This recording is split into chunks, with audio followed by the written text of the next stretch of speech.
எல்லாருக்குமே இவர் பவன் கல்யாண் தான் தெரியும். ஆனா உண்மையிலேயே இவர் பேர் பவன் கல்யாண் கிடையாது. வெறும் கல்யாண் தான். இவரோட பிகினிங் ஸ்டேஜ்ல, அதாவது இவரோட ஸ்கூல், காலேஜ் அந்த டேஸ்லயே இவர் ரொம்ப இன்ட்ரோவர்ட் பர்சன். இன்ட்ரோவர்ட்னா ஒரு தனிமை விரும்பக்கூடிய ஒரு நபர் தான். அப்படி இருக்கக்கூடிய காலகட்டத்தில் ரொம்ப பர்சனல் தாட்ஸ், இந்த டிப்ரெஷன் இந்த மாதிரி ஒரு இதுக்கு ஆளாக்கப்படுறாரு.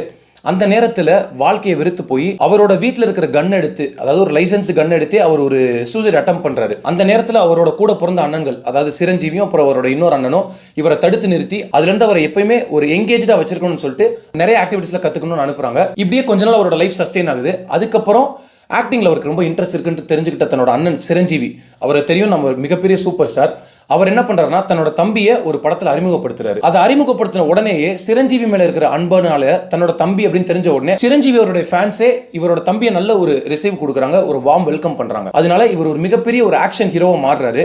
அந்த ஆக்ஷன் ஹீரோவா மாறுற டைம்ல தான் கல்யாண் அப்படின்றதுல இருந்து ஒரு பவன் கல்யாண் அப்படின்னு மாறுறாரு. பவன் அப்படின்னா என்ன அர்த்தம் அப்படின்னா புயல். புயல் அப்படின்ற ஒரு அறிகுறிக்கு ஆளாகிறதுனால இவர் பவன் கல்யாண் அப்படின்னு மாறுறாரு.